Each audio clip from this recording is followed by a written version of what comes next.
আমরা এখন পর্যন্ত দুইটা টিউটোরিয়াল কমপ্লিট করেছি। প্রথম টিউটোরিয়ালে আমরা প্রজেক্টের ওভারভিউটা দেখেছি এবং দ্বিতীয় টিউটোরিয়ালে আমরা প্রজেক্টের প্ল্যানিংটা দেখেছিলাম। সো আজকে আমরা তৃতীয় টিউটোরিয়ালে চলে আসছি। আজকে থেকে আমরা ইমপ্লিমেন্ট করা শুরু করব। সো প্রজেক্টটা শুরু করার জন্য এটার স্টার্টআপ ফাইলটা আমি আমার রিপোজিটরিতে দিয়ে দিয়েছি, গিটহাব রিপোজিটরিতে। সো আমার রিপোজিটরির লিঙ্কটা ডেসক্রিপশনে দেওয়া আছে। সো আপনি যদি আমার গিটহাব রিপোজিটরিতে চলে আসেন তাহলে আপনি এখানে মডার্ন জাভাস্ক্রিপ্ট অ্যাপ্লিকেশন নামে এই প্রজেক্টের লিঙ্কটাই আপনার কাছে দেওয়া আছে। সো এইখানে আসার পরে আমি এইখানে আপনারা দেখতে পাবেন যে এখানে দুইটা ব্রাঞ্চ আছে। সো এইখানে দ্বিতীয় ব্রাঞ্চে এই যে টিউটোরিয়াল 3 নামে যে ব্রাঞ্চটা আছে, সো সেই ব্রাঞ্চে গেলেই আপনারা প্রজেক্টটা পেয়ে যাবেন, স্টার্টআপ ফাইলটা পেয়ে যাবেন। সো এইটা আপনারা প্রথমে এখান থেকে ক্লোনও করে নিতে পারেন অথবা জিপটা ডাউনলোড করে নিতে পারেন। সো নেওয়ার পরে এটা যখন আপনারা আপনাদের এডিটরে ওপেন করবেন, আপনি আপনার এডিটরে ওপেন করার পরে এরকম একটা ভিউ পেয়ে যাবেন। সো এইটা আমাদের শুরু করার ফাইলটা। এখন আমরা এইখানে টার্মিনালটা ওপেন করে ফেলছি। আমি টার্মিনাল ওপেন করার পরে এখানে আমি প্রথমে npm init করব। npm init করার মাধ্যমে আমার এখানে package.json নামে একটা ফাইল ক্রিয়েট হবে। সো আমরা তাহলে npm init করে ফেলি।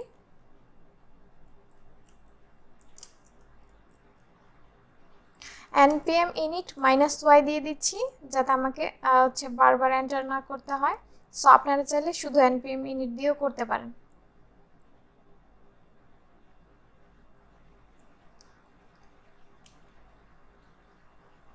সো এখন আমাদের এখানে package.json নামে একটা ফাইল ক্রিয়েট হলো।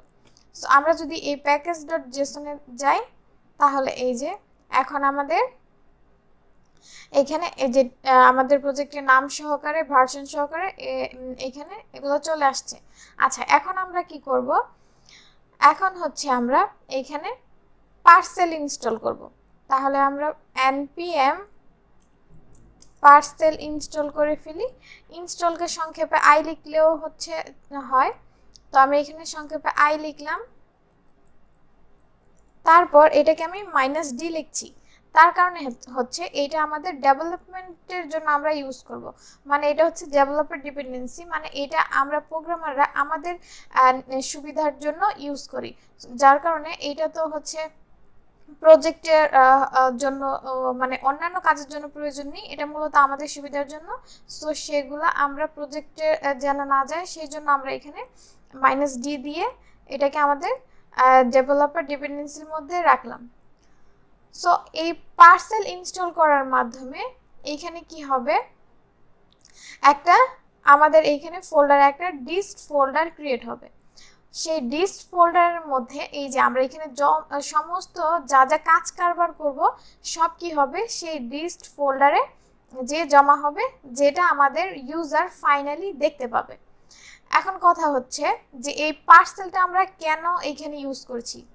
এই পার্সেলটা এখানে ইউজ করার কারণ যে আমরা কি করব, আমরা এখানে এটা মূলত আমরা মডার্ন জাভাস্ক্রিপ্ট ইউজ করে প্রোডাক্টটা করছি।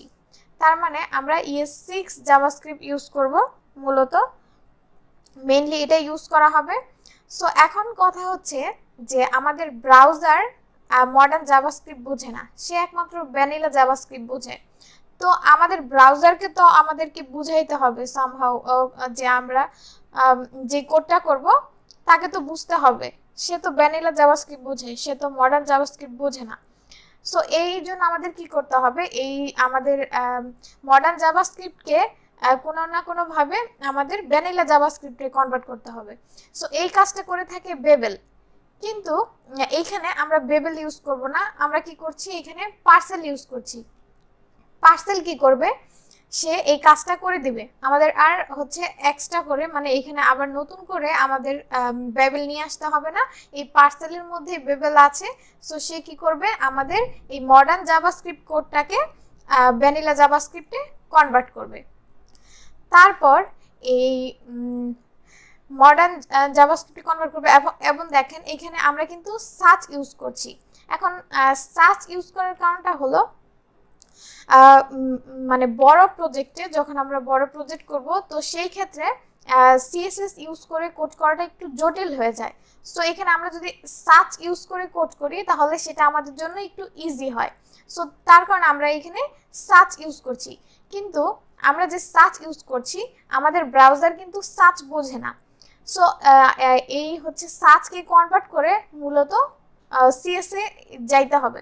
সো এই কাজটা কে করবে? এই কাজটা আমাদের পার্সেলই করে দিবে। মানে পার্সেল মূলত আমাদের সমস্ত প্যাকেজগুলা তারপর মডিউলগুলো আমরা যা যা ইউজ করব সবগুলোকে সে বান্ডেল করে কম্প্রেস করে সে একটা ছোট্ট আকার করে ফেলবে, যেটা আলটিমেটলি আমাদের ইউজার দেখতে পাবে, যেটা মূলত প্রোডাকশনে যাবে, ফাইনালি যে আউটপুটটা আসবে। আচ্ছা, সো এই হচ্ছে পার্সেলের কাজ কারবার। সো নেক্সট এইখানে আরো কাজ আছে, সো সেগুলো আমরা যখন করব তখন ধাপে ধাপে আমি আপনাদেরকে বলবো, আপনারা আমার সাথে কন্টিনিউ করতে থাকেন।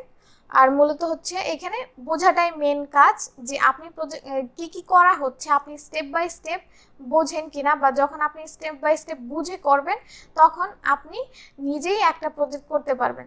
সো এটা এই জন্য মূলত হচ্ছে আমাদের যেন আমরা বুঝতে পারি, সেটাই হচ্ছে মেন উদ্দেশ্য।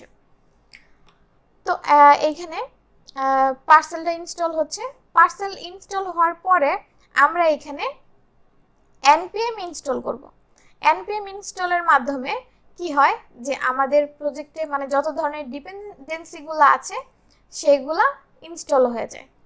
সো আমরা এখানে তারপরে npm ইনস্টল করব। এই পার্সেলটা যখন ইনস্টল শেষ হয়ে যাবে তখন আমরা npm ইনস্টল করব। সো পার্সেলটা ইনস্টল হওয়া পর্যন্ত আমরা একটু ওয়েট করি। এখন আমাদের পার্সেল ইনস্টল হয়ে গেছে। এই যে এখানে আপনারা এই যে package.json এর মধ্যে এখানে এই যে ডেভ ডিপেন্ডেন্সির মধ্যে পার্সেল, এই যে এখানে দেখা যাচ্ছে পার্সেল আমাদের ইনস্টল হয়ে গেছে। এখন আমরা npm ইনস্টল করব। তো এখন আমাদের npm ইনস্টল হয়ে গেছে। তো আমরা এখন প্রজেক্টটা রান করতে পারি আমাদের ব্রাউজারে। সো ব্রাউজারে রান করার জন্য যেহেতু আমরা এখানে পার্সেল ইনস্টল করেছি, তো আমাদের এখানে লিখতে হবে যে এখানে আমরা এই যে স্ক্রিপ্টের মধ্যে এখানে আমরা স্টার্ট, যাতে আমরা npm স্টার্ট করতে পারি এই জন্য এখানে আমরা স্টার্ট দিয়ে শুরু করব। স্টার্ট দিয়ে দিচ্ছি। এইখানে আমরা পার্সেল ইন্ডেক্স ডট html দিয়ে দিলাম। সো এখন আমরা প্রজেক্টটা রান করতে পারি।